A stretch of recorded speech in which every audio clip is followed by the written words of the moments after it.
All right, BA fam, welcome back. I am back with the brown table and I have my friends, my BA fam in person. Well, kind of virtually, but in person. We got Yanely, Ivy League educated, the humble hot shot from Brooklyn, New York. I'm dead. What an intro. I don't know why I went. Maybe because George Foreman just passed. So I was channeling like some boxing energy. R.I.P. I'm not mad at it. You're not mad at him dying? Well, No, that's... I'm not mad at the energy and also celebrating his life. Gotcha. R.I.P. to the grill master of all grill masters. He really did his big one for like college students. Oh, yeah. Circa 2000. And every cookout and every barbecue and every block party in Brooklyn. Yeah. You can make 2 paninis at a time, but you know.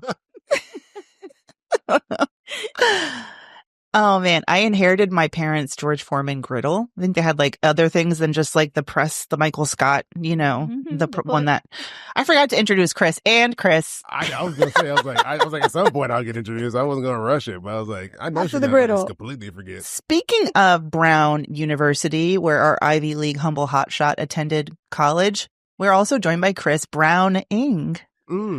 Look at that transition. Brown ambition. I don't like to tell people my family is the huge donors at university, but we change it up a little bit. That way they don't know directly that it's my family, but you know. That's right. Listen. Clown College, you. Oh, no. That's like a triple Brown ambition, Brown University. Yes. Brown. We only brought up Brown University because I'm drinking from my little college cup. And I was like, hold on now. They're not paying me to promote it. So let me cover it. But now we're promoting them anyway. So, yeah. No. I mean, Mandy's doing the whole segment. Have her back. Maybe they can pay you to speak. And then it's all symbiotic. It's all connected. You know what? Actually, I should have put that as my Brown boost. But they did buy a bunch of my books and create an intro to personal financial literacy and the markets for freshman seminar. Stop. My book is on the syllabus. My book is. Yeah, Nelly, that's kind of cool. No, but seriously, I was literally in tears. I was like, wait, hold up. My book is on the syllabus. When are you going to get your own library? When's that going to happen? You know, I have to figure that out, but. Go state schools. All right. Yeah, let's move on. Oh, gosh. We mentioned George Foreman passed away. Why am I seeing Jonathan Majors' face all over my feet everywhere I look? Girl, because Megan Good is, you know. Is what? Or is she just like him doubly famous? I just feel like there was a moment where people were kind of like upset and like over him, didn't want, and then Megan brought him back. Because she's America's black sweetheart and now he gets to benefit. I'm scared for her. I feel like she was everybody's 90s like dream girl, even mine. I mean, and is still. It's Megan Good. Guys. When her and Bow Wow did that one movie with the skating. Movie. What was it? They were skating. I don't know. Anyway, it's Megan Good. I mean, but they do seem happy. And I know there's controversy around him and his violent past and domestic issues with ex-wife. Everybody in every celebrity couple seems happy, you know? Yeah, I don't know. I guess a little bit that I have seen. But then again, I'm a hater because I didn't like Rihanna with ASAP. So I don't know. But oh, what did ASAP do? What'd he do? He just had some ignorant interviews in the past that I had seen and I just wouldn't let him go where he said some very misogynistic shit. But you know what? Maybe that was his 18, 19-year-old self. I don't know. But I just initially, when I heard the news, I was like, come on, she can do way better. But then everybody in my family was like, leave her alone. She's happy. You're hating. And so I know. I think we do. We care. We love Rihanna. We love Megan Good so much that you just want it to be good for them. The perfect man, because they're the perfect women. So they need perfect men. I don't know. That's just me. I just like, come on, ladies. Like, we need. What do you think about Jonathan Majors? Does someone like Chris, because I know as a female, I'm just like, deaded. There's the rumor, you know. Yeah. And he does, it's more than rumor. It's like, you know, there's been leaked audio. There's been footage, like, you know, he was arrested. Yes. Yeah. So, but yeah, I'm wondering, Chris, like, do you think about that? Would you pay for a Jonathan Majors movie ticket? You know, well, first of all, look, violence against women by man, never okay. So let me just throw that out there. You can never do that. That's what my dad taught me. Correct. As a kid coming up. That's just, you don't do that. You never do that. But after that came out, I was like, you know, look, I can't support this. So, you know, is he a good actor? Yes. But I mean, there's a lot of other good actors and there's always an option to choose what you want to go watch and who you want to support. So to me, I'm like, hey, it's not that hard to be like, you know what? I'm good. I don't need to go see him in the movie. right now. But I think he's in the news because he has, I think his movie, which I thought was an old movie, but it looks like it's coming out, and that's why. It was old because they couldn't release it because that's when he was arrested. And that's why they delayed it. So now, a couple years later, they're like, is it safe now? Can we poke our heads out? Did people forget? Is it old news? That's the. And that's one thing. Internet has a short memory. It doesn't take long for something to kind of get thrown, pushed under the rug, and then people just kind of come back out and see if they're okay again. That's right. Honestly, I also think it has to do with the level of talent of the person, and how much, I do think Jonathan Majors, he is, objectively speaking, incredible actor, very talented, so intense on the screen, and I can see how his career was just taking off, and I feel like in a time where we have so few, there's some incredible black male actors, but we just lost Chadwick Boseman. It feels like just yesterday, and you don't want to see one of the few go down like that. But I do feel like if they're really, really talented, Chris Brown is still selling out shows. That's what I understand. Because one, he messed up my name years ago. Because I think we're almost about the same age. So my entire life, he's messed up my name. Aww. And I'm like, how is he back famous again? I thought he was done. I thought it was wow, Chris Brown's that old? Yes. Yeah, don't you remember when he came out and he was like, I'm just 15. Isn't that one of his lyrics? I don't ever go looking for him, so I don't know what he looks like anymore. He was a baby when he came out at 15. Yeah, so yes, even if it's been 20 years, the man is still making music because he started so young. Yeah, he's 35. Oh, yeah. There you go. He started at 15, 20 years. I was right. But it's so true. I do think, honestly, when I'm talking to a lot of people, in my experience, which is obviously very anecdotal, a lot of the younger, I don't want to say generation, younger girls in particular concern me because they overlook a lot of the stuff around Chris Brown and make excuses and say, oh no, but. These 21, 22, 23, 20, up to 25, 26 years old girls that I'm like, why are you still on Chris Brown like that? Going to his concerts, doing all this, listening to his music. Oh, no, I love Chris Brown. I don't know. And it's like, okay, is it a generational thing? I'm not really sure what it is, but we'll make excuses out the wazoo for this man. So it's just an observation that I have noted. I think at the time, right? Because if you're young enough, right, that happened when they were probably even maybe not even alive or little baby. It's kind of like fourth grade, third grade, right? Yeah. Like Mark Wahlberg, he did some crazy stuff, but it happened so long ago. People were just like, they don't think about it anymore. Listen, roided out probably. I just feel like with Jonathan, what bothers me the most is his he's almost adopted this persona of some kind of I don't know, reform yogi master. He's just it's this forced, again, I keep going back to the quote that came out from that trial where he had told his girlfriend she needed to be like the Coretta to his MLK, to his Martin Luther King Jr., and be that level of poise and stature. And I see he's putting on that show as he is this dignified, actor, this dignified, performer and creator, and it just comes off so forced and so it's so much bullshit. I don't feel any humility, I don't feel wow, I hit rock bottom. I begged. It's like Harry said to Voldemort, try for some remorse, home skillet, before, I yeet that wand out of your hand and your own rebounding death curse kills you. Yeah. I need him. I think redemption, the path to redemption is painful. It should be painful. There should be remorse. There should be statements. There should be work, active work. He has an opportunity to rehabilitate himself publicly and to actually be an incredible example for other men who have chosen violence and have not healed their inner demons, and he has an opportunity to do that. And I feel like until I see that level of humility and grace, in the meantime, nah. Right. Or really any level, because I will be clicking away. Didn't it just get swept under the rug? I don't think he had. Oh, I'm engaged now. Yeah. Yeah. Totally. Oh, I'm crying on whatever show to tell you how much she means so much to me. And it's wait, did he just skip what happened in between? It was nothing. They just swept it under the rug, I feel like, and it wasn't really addressed, at least not by him and his PR folks. Yeah. No, thank you. Yeah. I need an apology tour. I need a good one.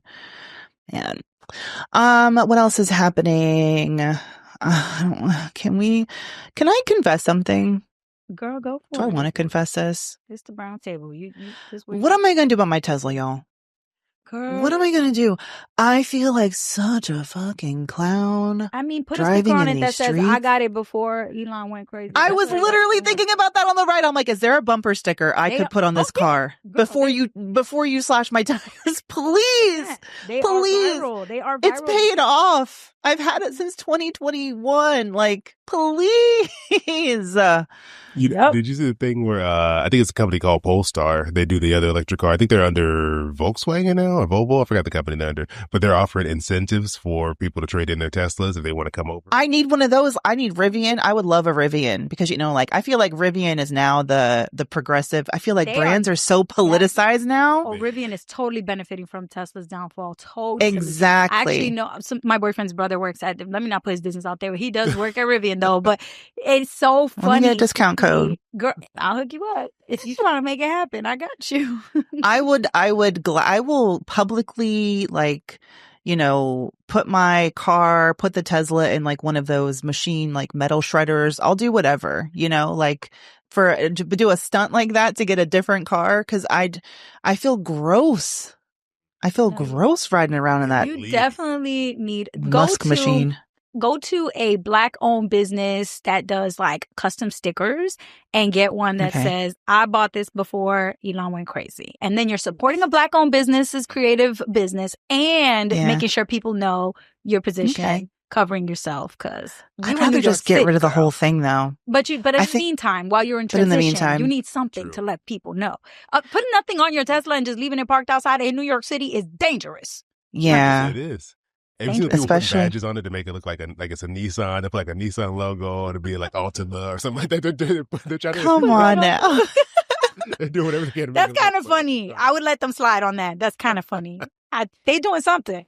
As opposed to literally doing nothing where you don't have any stickers, you act like, oh, there's nothing. Yeah. That to me is a little bizarre because now you just don't think there's anything wrong with I feel like I can feel at parent drop at kid school pickup and drop off. I can feel other drivers looking in the car to see who's driving it.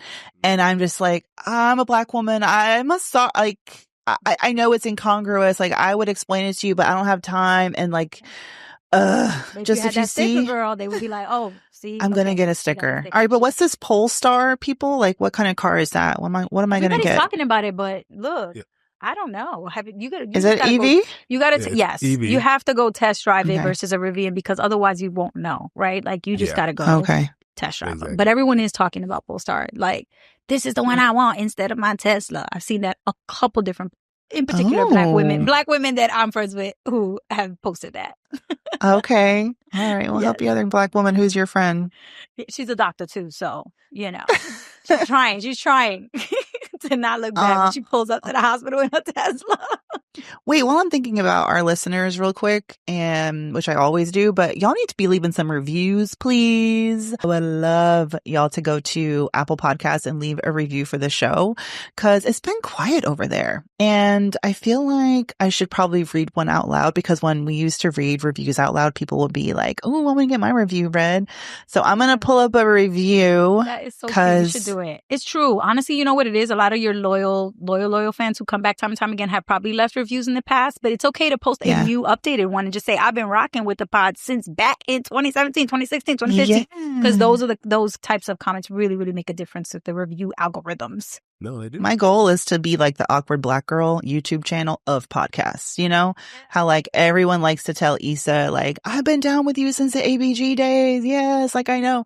So let me know how long you've been riding with BA. Love that. When you leave that review. Oh, here's a sweet one. All right. This is from Natural Intuition. Oh, Natural Intuition. She said, I love the new picture. She says, Mandi, you have transitioned with grace. I love the new of the podcast and can't wait to keep listening. I love that. See, girl, they rocking with you. They really are. And I will say I agree with that. It is not easy to just keep it going and act like everything's all good when you feel like your other half and like the whole show is a totally different vibe, but you've really done it gracefully, I gotta say. And you just brought so much like fun, creative energy, coming up with new ideas, trying things, not being afraid to try things. Like, girl, I mean, I know Brown Ambition is your baby, but you have really, really transitioned it nicely, I will say. Yeah, you really have. Mandi, you're so creative. Like, I'm gonna be nice to you, so you feel real bad when you inevitably insult me later on this episode. Yeah, eventually I might feel bad. Keep trying. Yeah, but you're so creative, so many great ideas. You work so hard, so I'm very proud of you and all the work you've done in the transition. Thank you. Like Yanely was saying, that's hard to change things up like that.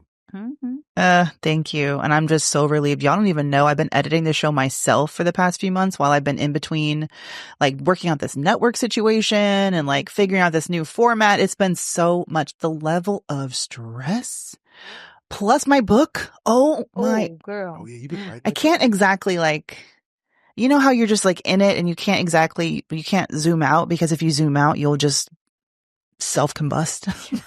Literally implode. Yeah. But I full on have been negotiating this deal with iHeart since October, November. It was all this stuff.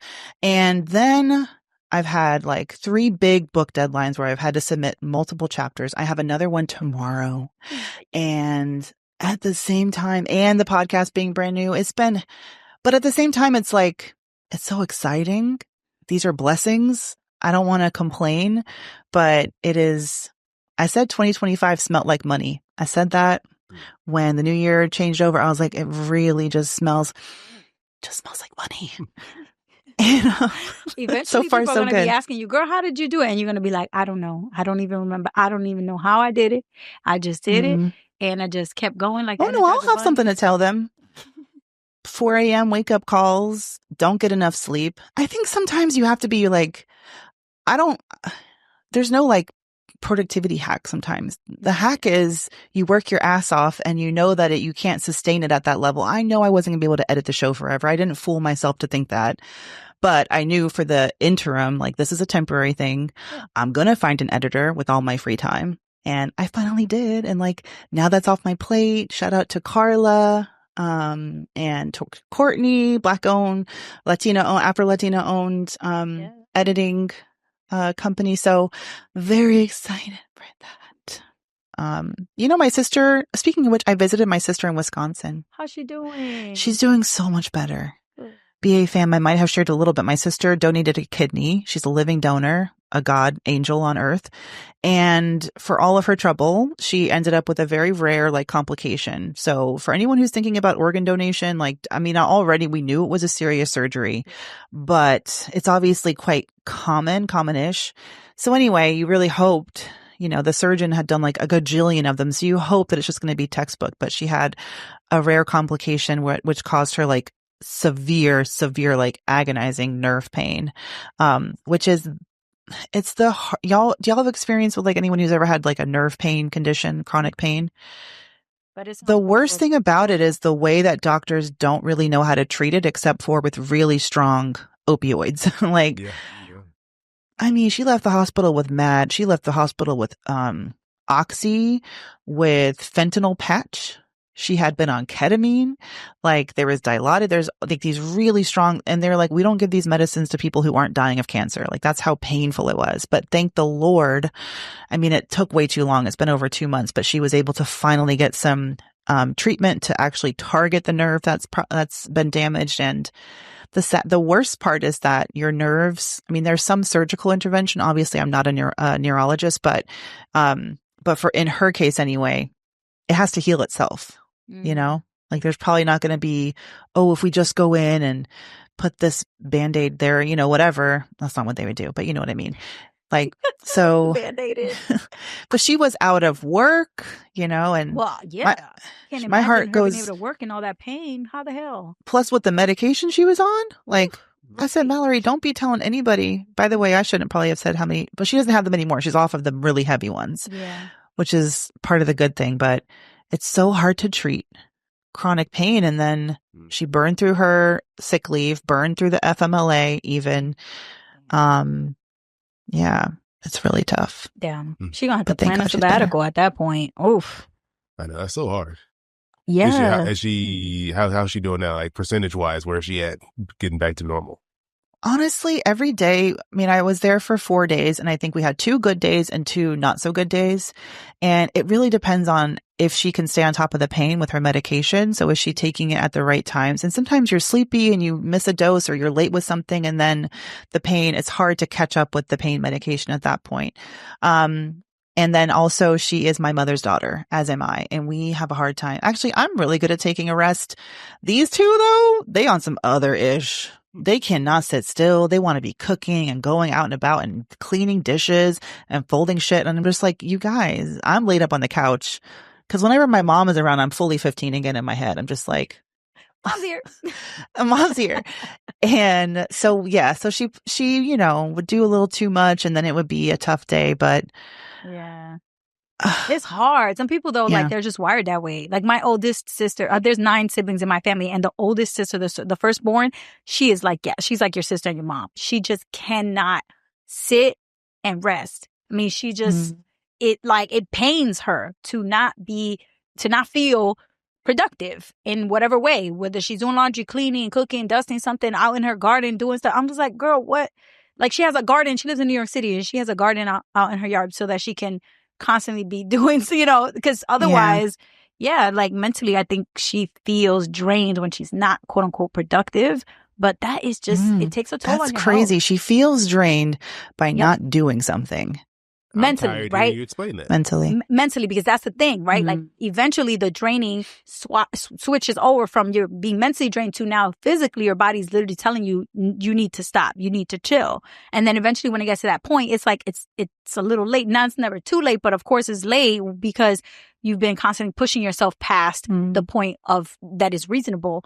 But yeah, at one point she turned some which way. I don't even remember what happened, but her ankle, she was just literally walking and then turned around in the wrong direction or in the wrong way on her foot and had to stop and actually like go. She had to go to the ER. That's what happens. She had to get a brace on her foot. You get injured and then you finally forced to sit down. Exactly. So either you choose to rest or your body's going to force you to rest. Yeah, that's true. That's why I probably rest. I love not doing anything. Give me a second, give me a chair. I'm going to go sit in it. I'm good. I don't know. You've been going to the gym. You've been getting your little steps in on them hills. I have been doing. I do like a good walk, but I also please let me sit down. I rest. Me and rest are best friends. I love it. I'm really good at just being a couch like decoration, couch rotting, as they say. You know what? I realize I'm not very good at sitting in silence though, because my sister's house is so quiet. Like there's no like TV on. Listen. And shout out to my Wisconsin people. My mom is always like, you don't love your Wisconsin heritage. I'm like, mommy, the way that when I landed, she lives like in a tiny town in Wisconsin too. Shout out to La Crosse. And when I landed in the teeniest plane ever, we went straight to the grocery store. Cause again, mom and sister, we want to cook something. And I had took this video. Y'all don't understand the number of ways Wisconsin people know how to make a salad, and not like a green salad. I'm talking mayo or some sort of like creamy substance, maybe a sour cream macaroni salad, pistachio salad, Jello, and the Jello. I'm going to show you guys after this. Like there was literally like gourmet, perfect cubes of Jello, just gallons of them. And I'm like, people just show up and buy this much Jello? Explain to me what a fluff is, because I was trying to picture what that is. Yeah, so like your salad in Wisconsin's usually a mix of like mayonnaise is the ideal, maybe sour cream, or some kind of aioli situation, but probably mayonnaise. And then the fluffs are made, if I'm remembering correctly, with like maybe like a whipped cream because it's fluffy. In the mayonnaise? So like at Christmas, my grandma would make cranberry fluff, which would be like a mix of like cranberry sauce and whipped cream, I think, whipped up. I'm sorry. I'm not endorsing it. I'm just saying there's a culture. There's a culture in Wisconsin, and that is it. Wow. Okay. It is the culture of fluffs and mayonnaise salads, deli salads. I mean, that's what I'm telling you. See if they put it on something like flan or like a cheesecake with fluff on top or something, but are they just eating the fluff? It is the dish. So you just see that I can't. I don't have a little dollop of fluff on your plate. On your plate? on your plate. See, there's nothing on. Yeah, see, So what do you? That's what my do you heritage. Eat the fluff with? Is it like you put like some meat or something next to it? A Like fork, a spoon. Oh, you mean like what do you? What does it pair well with? Yeah, what do you pair your a fluff? spoon? What? Why do you think that it has different notes? The notes of the cranberry fluff, Chris, pairs really well with the orange Jello. I would the orange Jello in the shape of a cube. Yeah, that would pair well with it. Also, maybe a broccoli salad, extra creamy, would pair nicely with a fluff. And, you wash it down with some like German or Irish beer, a Guinness. I don't know. Blue. I don't know. You're going further and further away from where my mind and stomach want to be. And cheese curds. Just throw some cheese curds on top. And there you go. A question. Like, is it just like, are people's stomachs just like upset all the time? Yes. First of all, I'm dairy free. Yes. The number, yes. There were many jokes about how everyone had to take some time with the porcelain god after certain meals. But what am I going to say? I'm looking this up, and you're right. They got pistachio fluff. Why are you gonna? Of course, I'm right. It's my heritage. I am a cultural ambassador for Wisconsin. Canned pineapples with marshmallows and pistachio pudding. Wow. Look, my mom always told me don't say yuck to food because you don't want to yuck somebody's yum, or it's offensive somebody's. You don't want to yuck culture or whatever. But at the same time, whatever. Dominican moms are so shady. Get out of here, girl. The stuff my mom be cooking, I know she ain't talking. Really? I know if y'all eat mondongo. I think it's chitlins. What y'all call it? Black culture calls it chitlins. Mondongo. Mandingo. Mondongo. It's a very different menu item. I'm sorry. Chris is blushing. Oh my gosh. I didn't know a top of a bald head could blush. Here, I sent you a 46. It took me 46 seconds to film the number of salads. Seafood salad with imitation crabs. We have, just wait till you see the Jello. It'll come through. They call it finger Jello. Finger Jello. Okay. If you can pick it up with one finger, is that what it is? You'll have to look. Probably two. This is like a 2-finger Jello. They make a healthy portion. Oh, 2-finger Jello. Okay. Some kind of macaroni salad. The Jello took me out. Potato salad. Mayonnaise in all of this. Wait till you see the ham spread. Wait until you see the ham salad. They're like Lego blocks. So all Jello blocks. Those are some big pieces of Jello. Chicken rotisserie salad, cashew broccoli salad. You know what? I actually do fuck with broccoli salad. It's actually delicious if you don't over mayo it. Look at Yanely's face.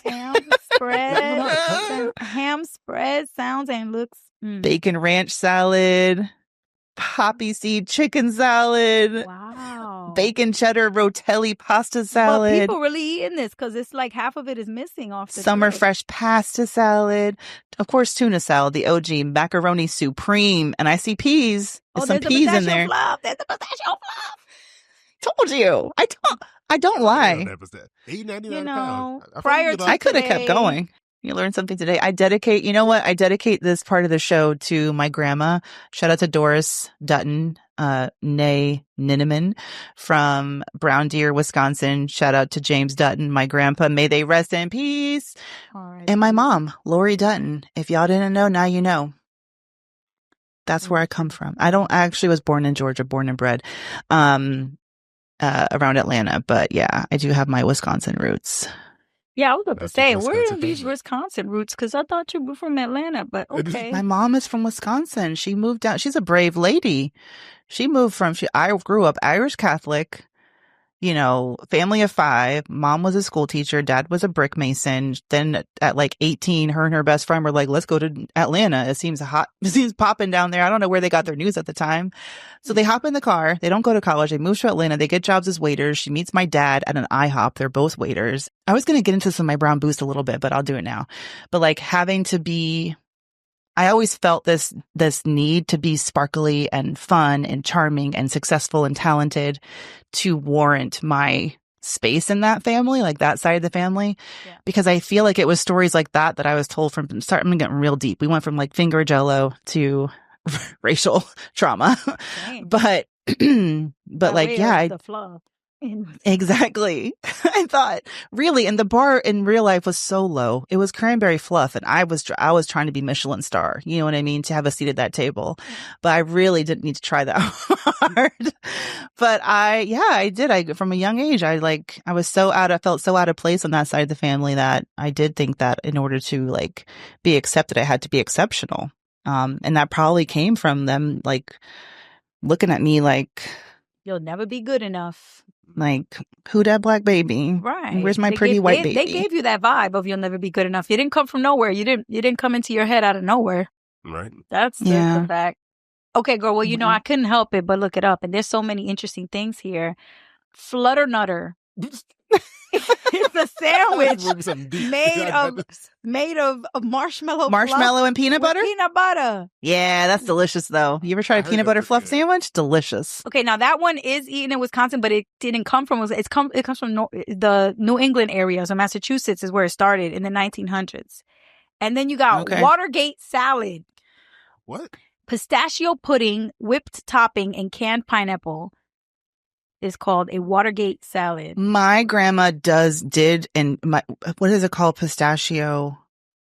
I don't know why is the pistachio so popular, but there is a pistachio pudding dessert that we do. We tear it up. It's neon green. It's delicious. I'm looking at it now. Can you tell me why there's cherries on top of this? Oh. What? Those little maraschino cherries. Why is that on this? Not too much on my people, y'all. Dang, all right, we're going to take a quick break, BA fam.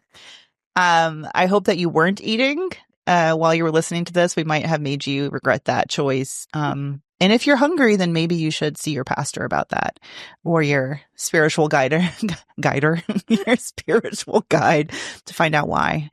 I'll be right back with our Brown Boost Brown Break. See you then. All right, we're back, BA fam. I am joined by Yanely Espinal and Chris Browning. And we are going to do Brown Boost Brown Break. Are you guys ready? You know what you're going to do? Boost or break? I am ready. Might say Watergate salad. Should we let Chris go first? Yeah, do it, Chris. I shouldn't have said anything. I wasn't ready. Why would I get Yanely go first? You're never ready. All right, Yanely, you can go first, girl. All right, I'll go first. My brown break is that I notice a lot of the youngins in my family, they don't want to use real banks. They've been hitting me up like, oh, the youngins? Like the 19 to 24, 25. They think Cash App is the bank. Like they set up their direct deposit into their Cash App. They have a Cash App card and they think that they're banking. And I'm like, wait a minute. Like that's if anything were to happen to Cash App. Is that FDIC insured? It's not FDIC insured. Oh. Now, there's a loophole where if you follow like 3 steps or 4 steps, like if you set up direct deposit, you get the Cash App card, you have a deposit of a minimum of certain amount every 2 weeks or whatever, then you get what's called pass-through FDIC insurance coverage through their partner bank. So it's not because they are not a chartered bank. Cash App, Venmo, PayPal, they can't give you FDIC insurance because they're not chartered banks, but they can pass through the insurance of the bank that they're partnering with that holds your money while they show you the interface of their tech. So I try to explain that to my nieces and to my brother, my younger brother, and I'm like, you don't, and oh no, I have passed through FDIC. It says that on their site, and I'm like, okay, but that only protects you from the bank that's holding the money going under. But there's nothing protecting you from like Cash App going under or, or whatever. In any case, like PayPal or Venmo, whatever. There's no protection around these. So I'm just a little nervous now. And I'm curious how widespread this is of like, is this a generational thing where these younger generations are getting targeted by these apps that are basically looking like banks, acting like banks, borderline calling themselves bank, but they're not actually banks, y'all. Like we need actual depository institutions. You need to go to a credit union. You need to go to a community bank. You need to go to a regular bank. Like you need an account that is actually protected and insured. And I just thought that people would get that, especially after like Silicon Valley Bank and Signature Bank and some of the bank failures from a couple of years ago. But I don't know. I think some of these youngins really do think that with all the tech, the new kind of cool, trendy tech stuff, that they're covered or that they got what they need. Because they even, giving debit cards and things like that. But Yeah, Venmo does that too. Is that the same thing? It's always trying to prompt me for a debit card. I'm like, no, thank you. Same. They keep sending me notifications and emails and all that. So I'm curious about it, and I want to encourage you, if you're listening to this and you have a youngin in your life, a young person that you care about, check in with them. Make sure they actually understand that these apps are technology that allows you to engage with the money that you have sitting in an account at a bank, but they are not banks. So you gotta have, whether it's a credit union or a bank account set up. Don't be thinking that you're banking and you have nothing but a Cash App little wallet and some cash in there. And don't leave the money in the Cash App or in the Venmo wallet too long. They're all doing that. That's probably why that's why they're offering debit cards. They're like, well, they're using it as a bank account anyway. Right. So we might as well emulate that. But you're not getting, high yield. You're not getting. I bet those debit cards charge fees too. Right. So I gotta look into that more, because I was just so afraid of like how normal it was. I heard my little brother like, I just use Cash App as my bank. I was like, hold up, bro. Not Miss Be Helpful's little brother, not having a legit bank account. What's going on here? Like, this is not acceptable, bro.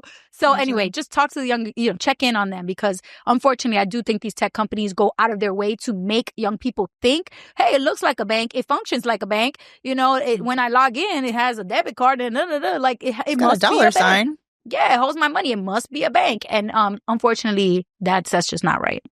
Yeah. I mean, I think too, because like the banking industry is still, even though it's modernized, it's still behind, right? Like it's so easy to open up a Cash App account, Venmo, PayPal, all these things. It's so easy. Robinhood, you can open up all these accounts on your phone, where banking really hasn't modernized that way. And I mean, in some reasons, it's for good reason. The regulations kind of make it be a little bit more difficult to open up an account. But I mean, I think a lot of people don't go to these like online banks where it is a little more modernized. You can open it up online. You don't got to go to a branch and sign a piece of paperwork and all of that stuff. But I don't think enough people know about it. But they do. Everyone knows about Cash App, and it looks good. It's easy to use. And so people just go that way without thinking about, some other benefits. Like you said, like you don't have a savings account really. And then some of them do, but is it going to be FDIC insured? It's this whole nonsense that the younger people kind of are in this like weird middle ground. Where but this is like the best option to them in their mind. Yeah. And also I don't even blame them. I do think they're being targeted. Like when you look at the way that Cash App spends their money, they have ads where Megan Thee Stallion is teaching you what Bitcoin is, to try to encourage you to go buy Bitcoin on the Cash App platform. And come on now. We all know who they're ultimately targeting when they put Megan Thee Stallion in their ads and not Taylor Swift. So I do think that part of it is a little bit like we have to hold them accountable, because they are actively targeting young Black and brown consumers who are the ones that are the furthest away to being served properly from banks in the first place. And so it's just already unbanked or underbanked. Underbanked for the most part, right? So it's giving problematic a little bit in my mind. Can you get your paycheck deposited to your Cash App? Yes, you can. See, that's Yep. And again, it looked like a bank. It acts like a bank. It must be a bank. That's not true. Yeah. But that's a good one. Like the older generations, though, like, because I worked in a bank for years, like when I was in college. And the thing is, like, I worked in a neighborhood I grew up in. It was a poor neighborhood. A lot of people were getting screwed over by the banks. They were getting hit with all these overdraft fees. They were getting hit with all these other penalties. They were getting put on check systems. So then they wouldn't have bank accounts. And so I think already for probably the parents of these kids, they grew up in an environment, especially if you're in a lower income area, where it's like, don't go to the bank. The bank is already going to I can't open an account anyway. So they're not going to teach me to go open an account there, but there's these new alternatives that kind of bypass all of that. And I feel like it's created this really great environment for people to be like, you know what? Why even go to a bank and deal with that? My parents didn't have one anyway. So let me go over here. This is so much easier. That's a fact. That's a great point. All right, Chris, what's your boost? Well, I got caught up in Yanely's break, so I wasn't even thinking about it anymore. But you just tag teaming. I will say my break is my brown break is getting sick, because I got sick last week. Shout out to my niece, give me all the viruses and diseases. Ooh, what flavor did you get this time? Little influenza, little hand-footed mouth coxsackie. Oh no, terrible word. Love saying it. It's just a regular old cold, because I went over there because I was visiting back home. Classic Corona. Staying with my brother.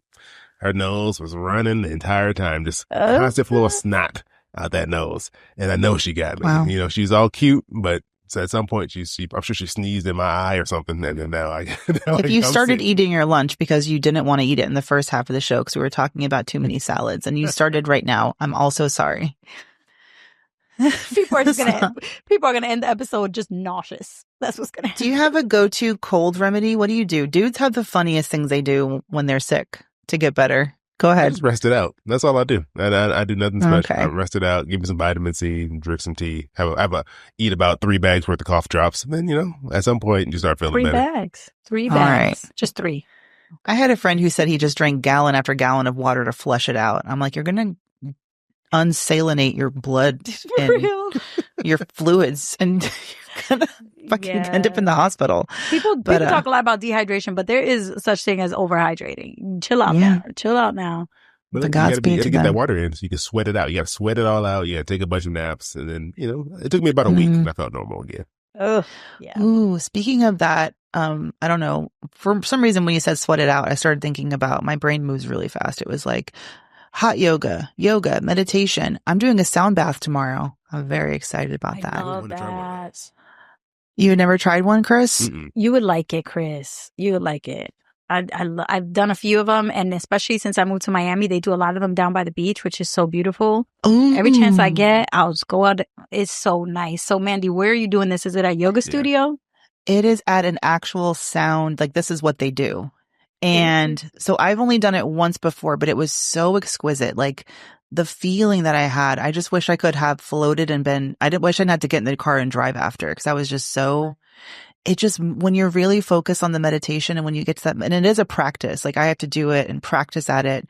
But when you have a really good one, I genuinely, and I don't smoke a lot. I don't smoke at all, really, and I don't take edibles, but when I have, and I've had a little bit of a high, it's crazy how you can produce that sensation in your own body, like that calm and the humming through you. And, it was amazing. So the place and that was at like my local nature preserve, it wasn't anything special. That's so cool. Okay. Well, the but one I'm going to, I didn't know what a sound bath was until one of my friends invited me like 2 years ago. So there's people listening who are like, she's going to a bath or what? Do it. Just Google it, go find one and go do it.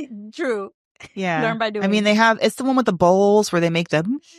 That's not the sound, because that wouldn't be relaxing, but they make them. No, it wouldn't. I don't want to go to that. Ooh. And the place that I'm going to, it looks so beautiful. They have like beautiful chaise lounges that we're going to lay in with like pillows. We're going to be so comfy, not on a hard floor with a yoga mat like I was last time. That's how I done it. Yeah. I've done it on the floor. I'm excited. But that's not my boost though. Oh, okay. That was a little half boost. That was a half boost. That was just an ADHD tangent where we went down that little road, a little side show. But my boost or break. All right. So I'm writing this book. Y'all know it's going to be called Brown Ambition. And I have the most incredible Black woman publisher. Her name was Krishan Trotman. Shout out to Legacy Lit at Hachette. It's an imprint at one of the top 5 publishers that, really focuses on amplifying BIPOC voices. And anyhow, I got this book deal almost 2 years ago, and I have been writing. I mean, I've probably written 150,000 words by now, and half of them will not end up in the book, but I've just been writing and writing. And one of the incredible things is sometimes I'll just have these like epiphanies as I'm writing. And I had one of those when I was, full up on my macaroni salad in Wisconsin this past weekend. Full of fluff.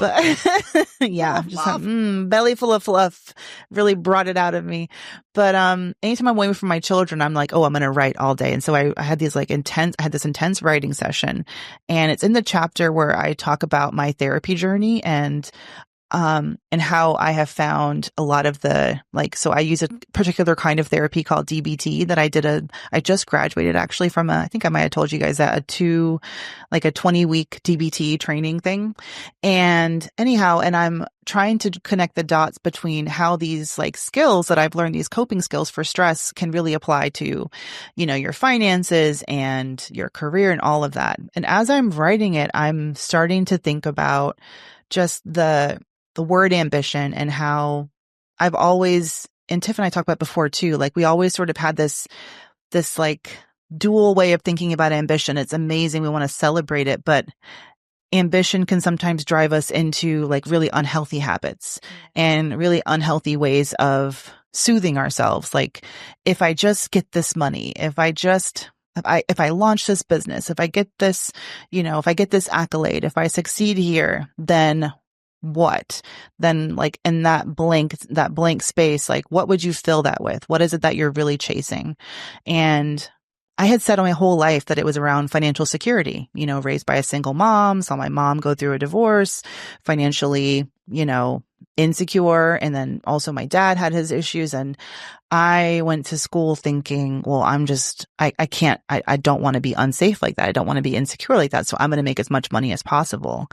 But in writing the chapter and peeling back the layers, and I kind of talked about it a little bit earlier, but I started to realize that, and this was really, it was very like, it's sad, but it's also like, wow, I'm understanding myself so much better. I realize why my whole life I've had this inner drive to be successful, to be the best, and to get the A's and the 4.0 and get the best score and get into a good school and, join all the clubs and be the president of this and that.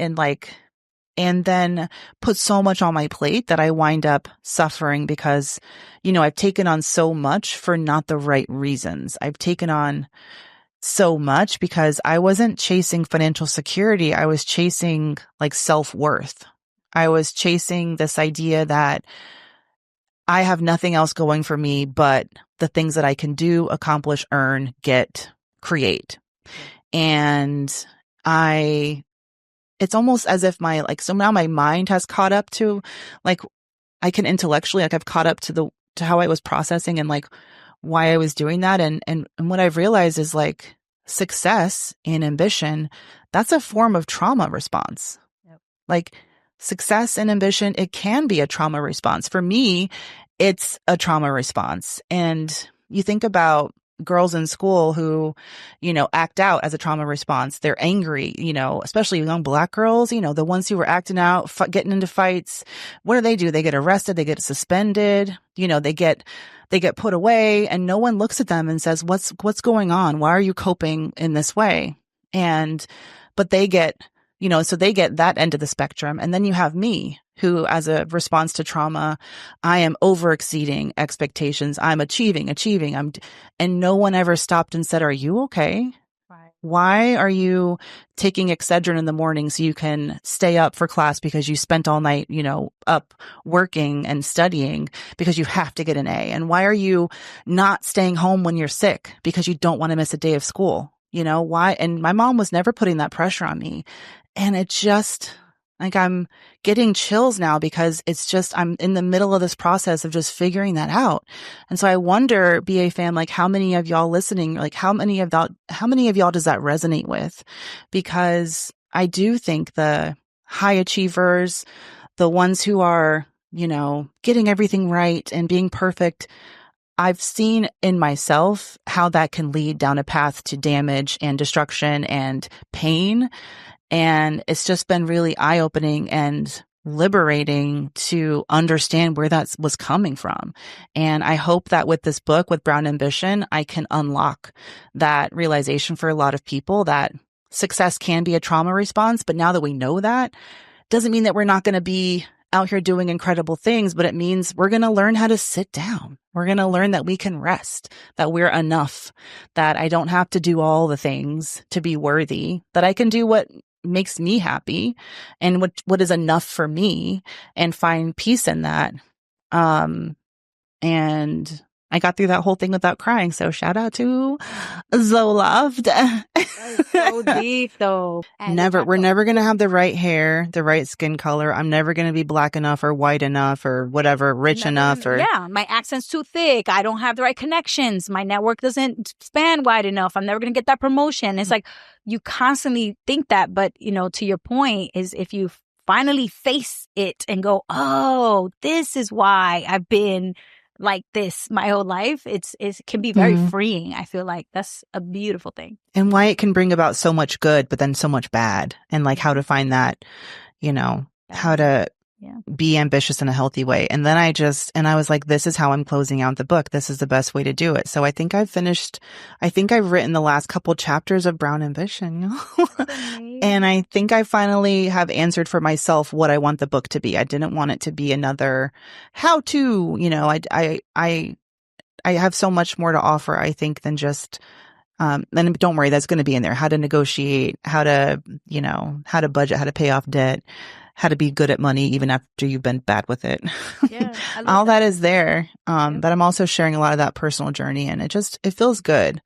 Makes me love myself a lot more. And yeah, at my big age, it's not too late. Important. That is so important. Yeah. I mean, it's hard when you're reading a book from somebody who doesn't have that relationship with themselves. You can tell. So yeah, I love that for everybody who's going to read Brown Ambition. Yeah. And I love that you're adding that in there too. Cause I mean, I've read so many money books where it's like, you could tell they need to hit a number of pages. So they just start repeating the same thing about 15 times in the book. And I'm like, all right, I got it. Like, 50 pages ago. You'll need to tell me this again. So I like that you're integrating more. Cause I mean, money is bigger than that. Whatever part of money you're talking about, it's bigger than that. So much of who you are and the stuff you deal with and the way you process that and understand it impacts the way you make decisions when it comes to your money. So I'm excited for this book because I know it's not going to be one of those typical books. It's going to be something that gives a lot more than just advice. I'm going to tell some stories. Got to. Telling a lot of stories. Got to. That's one of the biggest things that I feel like differentiates books written by people of color in the finance and career and personal development space is that the stories that we have, they not like us. They don't got these stories. They don't have these experiences. And so it just colors your book in different paint strokes in a different way that a lot of these classic money books, they just can't do that. And that's okay. I've learned a lot from classic money books. I got a lot of them behind me, but it's a different interaction with a book written by somebody who shares some of the traumas that you're talking about and having experienced and the discrimination in the space as well. Like, let's just be real. That's what it is. And when somebody comes from that understanding, it's just so much easier for you to let your guard down and take the book for what it's giving you and not constantly be questioning where it's coming from. Oh, but you wouldn't understand this. Oh, but your parents never struggled with that. You can kind of just let that go and really get from the book what it's meant to give you. At least that has been my experience. And that's why I chose to write a book too. Cause I just was like, wait a minute. This is not easy for me to be reading book after book after book that's missing that secret sauce. The secret sauce is the stories, I think. Yeah. Well, we'll see. I promise my sauce is sauce and not mayonnaise or fluff. Okay. Thank goodness. It's that Georgia Southern sauce. Okay. Yes. Not the Wisconsin, the Georgia. Well, thanks for listening, BA fam. Please read a review, and for riding with me all this time, BA fam. Thank you so much. Thank you to Yanely and Chris for joining me at the Brown Table this week. I'll see y'all Friday for the BAQA. Bye.